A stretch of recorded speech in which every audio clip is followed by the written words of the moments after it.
Well, hello, Vicarage fans. It's me, Pastor Jay, coming to you once again from the Vicarage, the grounds of the Vicarage. Just taking a walk around here and showing everybody a little bit of what the house looks like as we approach midsummer.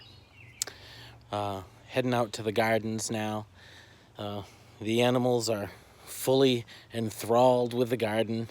I told my sister the other day that I think we planted the gardens so that all the animals could eat. I chased a gopher out of the beet bed the other day, and we've been feeding the squirrels, of course, and we've got some other animals, some other critters wandering around the yard on a regular basis. A lot of chipmunks, and I think, very strangely, I noticed the tops of some of the sumac were eaten off today as I was walking around the garden, and I'm wondering what it is that eats off the top of sumac trees. Here in the center of town, like I said, we don't often have bigger animals, but that would seem to me to be a deer. You never know. Anyway, we've been talking the last few days about the change of the age and the attitude that we need as the world changes.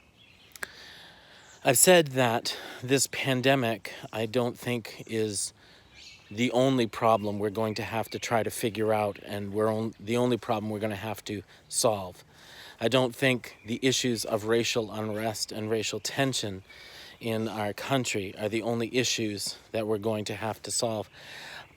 I don't think that we're going to solve them to any great measure. I think things are going to be more difficult in the world. And so how are we as Christians going to respond to the trials that are coming on the face of the earth at this time, at this season? Talked about 3 mindsets the other day that we were going to have if we were going to not just survive, but thrive and prosper through this season. Remember, I do believe that even in this season of trial that is upon us right now, in America and throughout the world, I do believe it is possible to not only survive, but to thrive and prosper. I believe that God has called us to that. And so we were talking about the attitudes we needed to have. And if you want to find out more about those attitudes, those 3 attitudes we've already talked about, then I encourage you to go back to video number 2. All the videos are listed below in the links below by number, so that you can catch up if you haven't followed through with them so far. But today, I want to talk to us about the attitude of endurance and encouragement. I said yesterday that Matthew 24 tells us that because of the increase of wickedness, the love of many, or most, depending on which translation you read, will grow cold. If that's true, then that means we have to do some work in order not to grow cold in our love, and not to grow cold in our love towards Christ during this season. So what are we going to do? Well, the book of Hebrews talks about it in chapter 10, where the writer to the Hebrews says, "Do not forsake the assembling of yourselves together, but encourage one another all the more as you see the days approaching."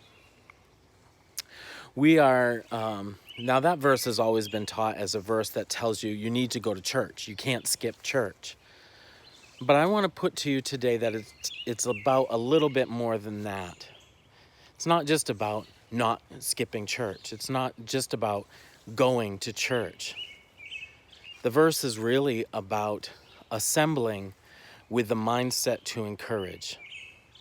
The days ahead are going to be difficult for us as the body of Christ, and we are going to need each other like never before. When we're going to have to stick together like glue, and we're going to have to honor the brotherhood. Paul the Apostle wrote to the Galatians, do not be weary in well-doing. And then he goes on in his other letters, in that letter as well, to say, do good to all people, but first to the household of faith. You know, as parts of the body of Christ, we have a responsibility to each other, to take care of each other, to encourage each other, to lift each other up.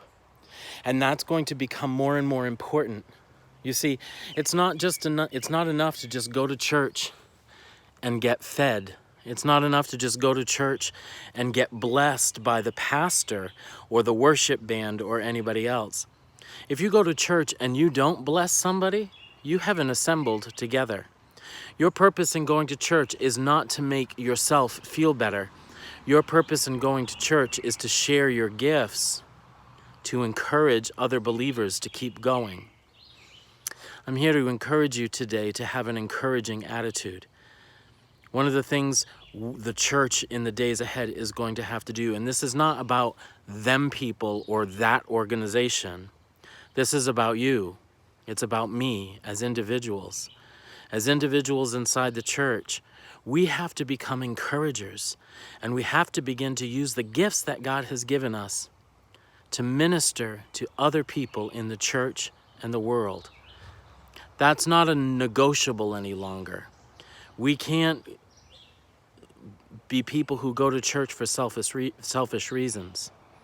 Even the selfish reason of getting noticed for our ministry, or the selfish reason of making people look at you because of what you can do.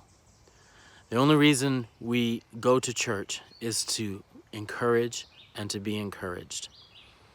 I encourage you now to begin to figure out how to be more of an encourager in the days ahead.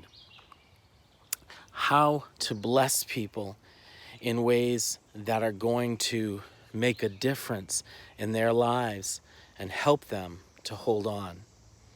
Because in the softening that is coming between the age of grace and the age of rain, the body of Christ is going to need a lot of encouragement. And I believe that we can do this. Well, you have a great night. I look forward to your comments. Bye now.